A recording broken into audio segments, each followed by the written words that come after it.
Hello everyone, welcome to my YouTube channel. For today's tutorial, I'll be learning how to cut and sew this lovely kimono jacket.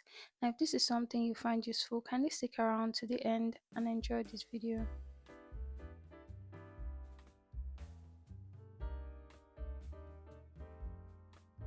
First things first, we'll be learning how to fold our fabric. This fabric is by 45 and this is Ankara fabric. I'll be folding it on the length of the fabric. So I'll make both edges to meet, and so on fold I'll have 22 and a half, and then I'll fold again. So I have my front pieces and my back pieces both on fold. Now my front piece is the side that is open and my back piece is the one that is on fold. Because it's a kimono jacket, I want the front to be open. So I'll go ahead to pin my fabric down together. From the top of my fabric now, I'll go ahead to mark out 1.5 inch from the top. 1 inch is going to be for the shoulder slant and ½ inch is going to be for the shoulder joining allowance, which is ½ inch. From this 1.5 inch point, I would connect with a straight line in this manner. That point will be my new starting point. From that point now, I would mark out the length of my fabric and my bust point length, my waistline, and all of those measurements. Now what I suggest for people is, for the length of your kimono jacket, usually go 8 inches to 10 inches below your hip line. So you don't want it to be too long and you don't want it to be too short at the same time, but it also depends on the length your clients want. For you can just choose between 8 to 10 inches. From the 1.5 inch measurement we took before, I would go and be taking out ½ inch, that is my shoulder allowance. So I'll be left with 1 inch, which is my shoulder slant. I'll do this to get the starting point for my neck depth. So when I'm done marking the ½ inch line, I'll connect with a straight ruler like this and I'll be left with 1 inch. From the first line, which is my ½ inch allowance, I'll connect to the second line, which is my shoulder slant, with a straight line in a slant position like what I am doing. Next thing I'm going to do is to get my neck depth and my neck width. So for the back neck depth, which is the fabric that is facing up right now, I'll be marking a neck depth of 1 inch. And it just so happens that my 1 inch is also my shoulder slant, so I'll go in with a neck width of 3.5 inch. Also, I forgot to mention that I'm cutting both the front piece and the back piece together, and the piece that is facing me is the back piece and it is on fold, while the bottom piece is the front piece and it is the part that has the branded name on it. Now I've connected my neck depth and neck width together in this neck curve manner. If you have a master curve, you can use your pattern master to make this curve. For this kimono jacket, I'll also be cutting the sleeves together with the top. Now if this were a regular blouse and I'll be cutting out the shoulder, I would have cut it on this straight line that I ruled here before. But since I'm cutting the sleeves together, I already have an additional fabric of 3 inches for the sleeves. I'll get back to that later. Next thing we'll be doing is to mark out our bust line measurement, which is 10.5, waistline measurement, which is 17 inches, our hip line measurement, which is 8 inches below our waistline measurement, and then we have already cut out the length, which is 10 inches from our hip line measurement. So I'll connect these lines with a straight ruler from side to front, side to center front, and center back. For the chest line in this kimono, you can decide to come up 2 inches or 1 inch above your bust line. From our shoulder slant to our chest line is roughly what our round sleeve measurement is. So I have 7 inches there, which is multiplied by 2 is 14 inches. Next thing, I'll go and place my measurements, my round body measurement divided by 4 on the fabric. So a kimono jacket is usually a loose fitting garment. So when I get my measurements, I'll divide it by 4. I'll add 1 inch allowance for ease and I'll add ½ inch allowance for sewing allowance. When I'm done taking the body measurements on the sides, I'll connect each point to each other, starting from the chest line to the length of the fabric. Now for the chest line, you connect the side body measurement into the chest line on the side in this manner. This will form part of the sleeve. We'll connect it with a slight curve, blend it into the chest line, and then we'll proceed to cut. So remember our half-inch shoulder allowance. So I'll cut it out. I'll cut this place open, so I'll separate the front and back piece. I'll also cut along my side body measurement.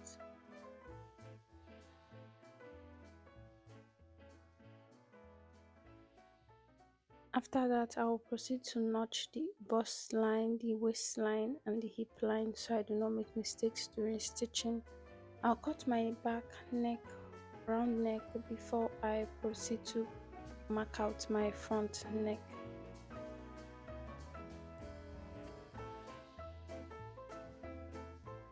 On my front pattern piece, I will take out my wide neck measurement, which is 3.5, and mark like so.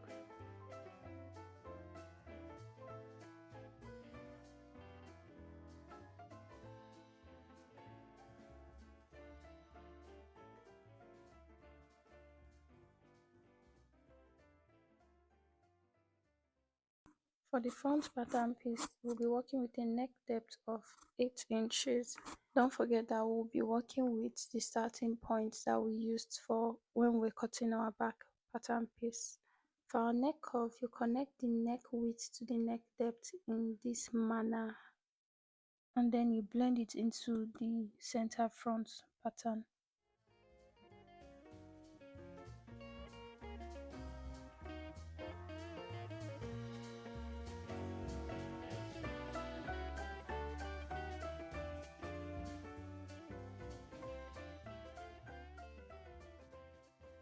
Now for the sleeve part, if we were cutting this like a regular top, we would mark out our shoulder line like this. But since we are cutting it with the sleeve, that means we have an extra fabric of about 3 inches. We have 3.5 on fabric, so we'll use half inch of that 3.5 for joining allowance. I want our sleeve length to be 10 inches. That means we have to add an extra of about 6.5 inch plus this extra we have on the fabric to make up 10 inches.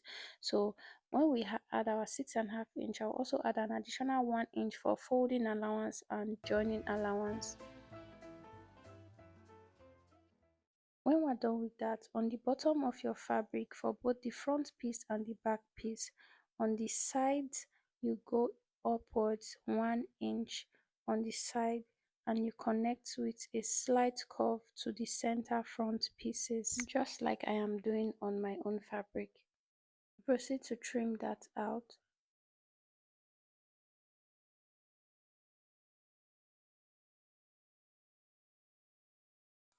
I'll take out my back piece, and on the center back, which is the fabric unfold, I'll notch the center.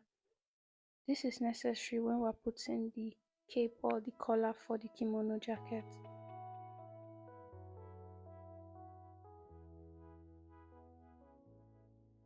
To get the length for the collar of the jacket on your fabric, you take the measurement of your round neckline for the back piece.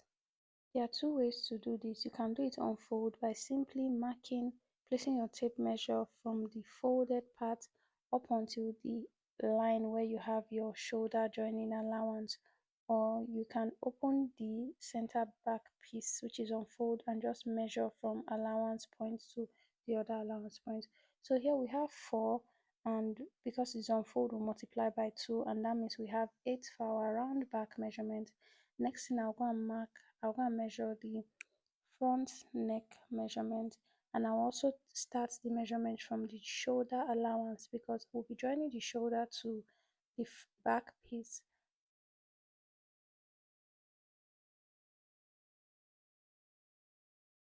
We'll place our tape measure from our shoulder point on our front pattern, and we'll follow the curve of our neckline, and we'll mark from the shoulder to the length of our jacket.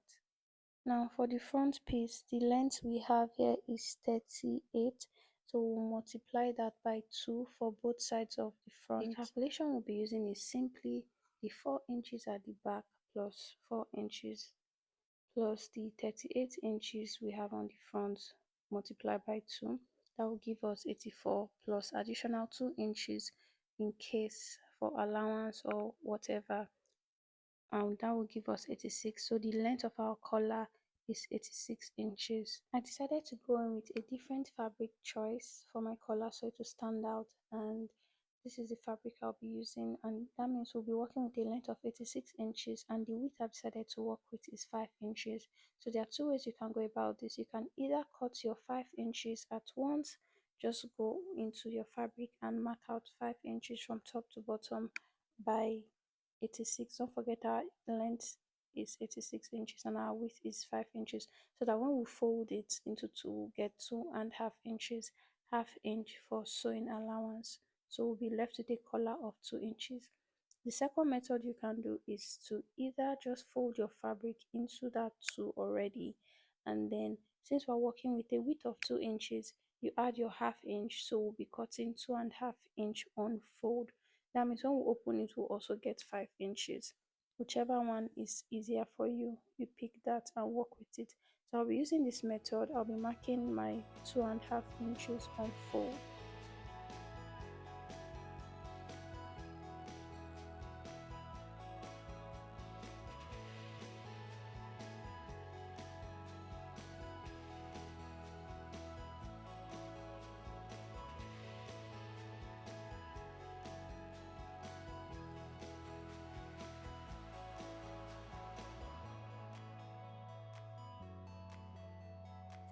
When I'm done doing that, I'll proceed to cut out the fabric. When you're done cutting out your cape, you fold it into two and get the midpoint of it and notch. This is to make it meet up with the notch you created on the center back pattern of your dress. So what I'm trying to do now is give you a rough idea of how to place your cape on your kimono dress. What you do is you first go in and join your shoulder together, back shoulder to the front shoulder together on the allowance, the half-inch allowance. So you take your collar on the notch side and you place the notch of your collar to the notch on your center back piece, and from there you arrange it together.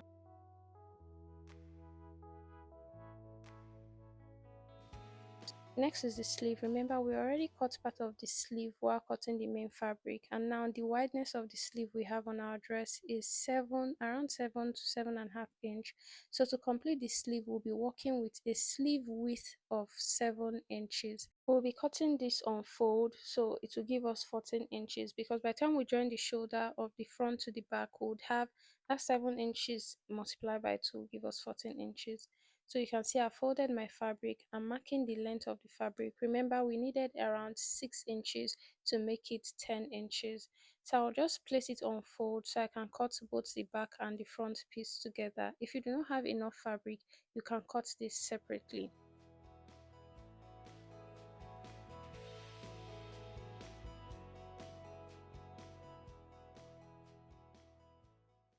So in order not to be confused, the folded part of this sleeve I'm cutting is where we'll be joining to the shoulder point of our dress. When you're done cutting that, you'll go ahead to notch that point so you do not make any mistakes while stitching.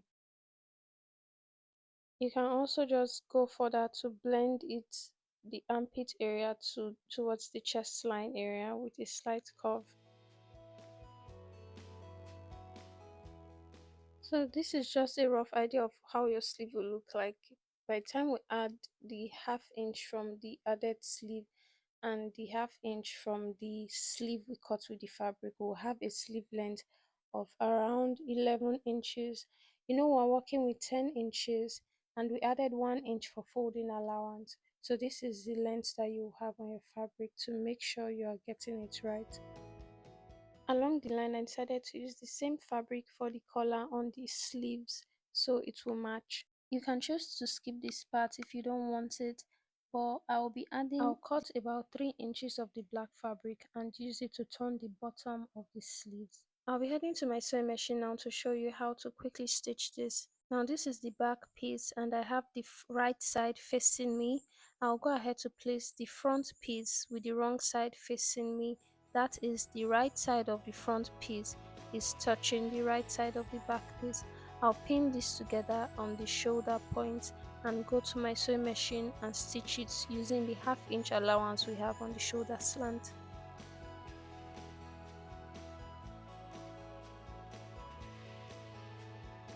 I've joined my shoulders together with the half-inch allowance. Then a trick I do is to cut the allowance in a triangular shape like this. This is to reduce the bulkiness while I'm joining the collar to the round neckline. Don't forget to press properly so everything lays flat. We proceed with the sleeves. So I have my black fabric here and I'll be trimming it into two. I'll be cutting it into two for both sleeves. As you can see, the additional fabric I have is 3 inches long. I'll be using half an inch to turn this main fabric, and I'll be using half an inch. I'll be folding half an inch on the top of the black fabric. So I've gone to fold the top part of the black fabric using a pressing iron. This is what it should look like. This part I will not be sewing. So I want you to watch the Ankara fabric closely. As you can see, the part where I notched is the shoulder part, and then the lower part where I'm placing this fabric is where the length of the sleeve is. So I've gone to my sewing machine now and I've used this black fabric to turn the Ankara fabric. As you can see, the folded part of the black fabric is what I will be using my fusible interfacing to attach to the Ankara fabric. This is to give it a neat finishing. You can decide to use a sewing machine if you wish.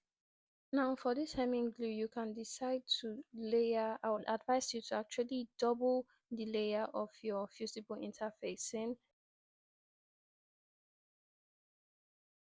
When you're done with this step, you take it to your ironing table and you press lightly and properly in a way that both the black fabric and the Ankara fabric are sticking together.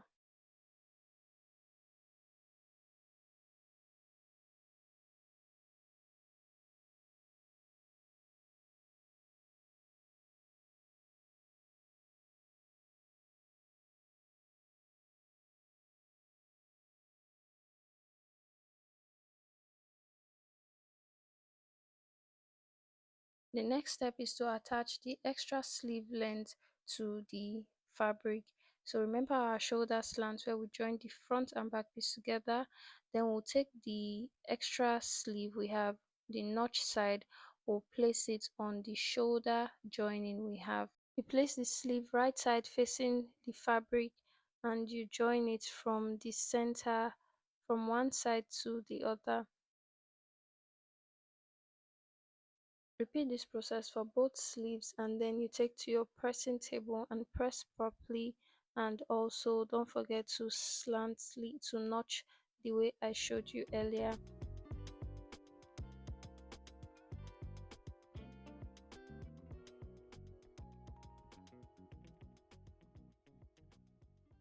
For the collar, you usually want your collar to be stiff, so I advise you to use an interfacing. I have these two interfacing, two different textures. One is black and one is white. The white one is lighter than the black one, but since I have more of the white, I would be using that. This is commonly known as paper stay, and so I'll be attaching it to the wrong side of my collar. As you can see, I've done so, and then I'll trim the excesses, and then I would go and fold the collar into two and use my pressing iron to press it to make it stick together. Once I'm done doing that, I would get the midpoint of my collar and I'll notch it. I'll take the midpoint of my collar and place it on the midpoint of my dress, my kimono dress, and pin from that point to the length of the fabric, to the length of the main dress on both sides.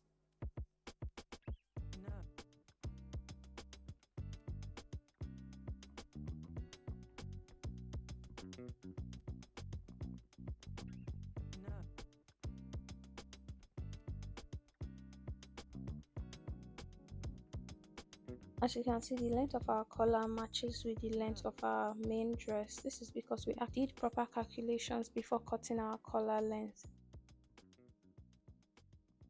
When you're done securing it with pins, you take it to your sewing machine and you stitch with half an inch allowance, and this is what it should look like when you're done stitching the collar. The final step is to join the sides of the back piece to the front piece. And remember that when we were cutting, we notched the bust line, the waistline, and the hip line.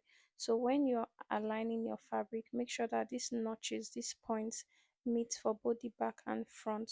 And then you stitch it together with the half-inch sewing allowance we used when we were cutting. If you used 1 inch for your sewing allowance, please use 1 inch to sew your joining together. Whatever you use for your sewing allowance, that is what you use to join both sides together.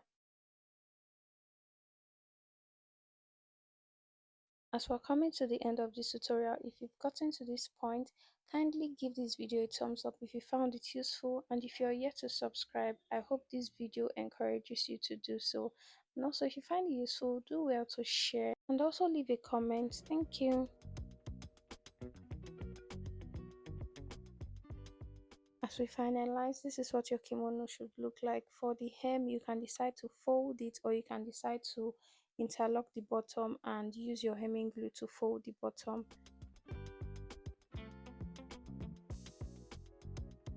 Now this is as simple as a kimono tutorial can be. I hope you practice it, and I hope you make videos and take pictures of whatever creations you come up with. The entire duration of this sewing project was less than an hour from cutting to sewing. If you have any questions regarding this sewing project, kindly leave your questions in the comment section below and I'll take our time to answer them. Until then, see you on our next tutorial. Bye bye.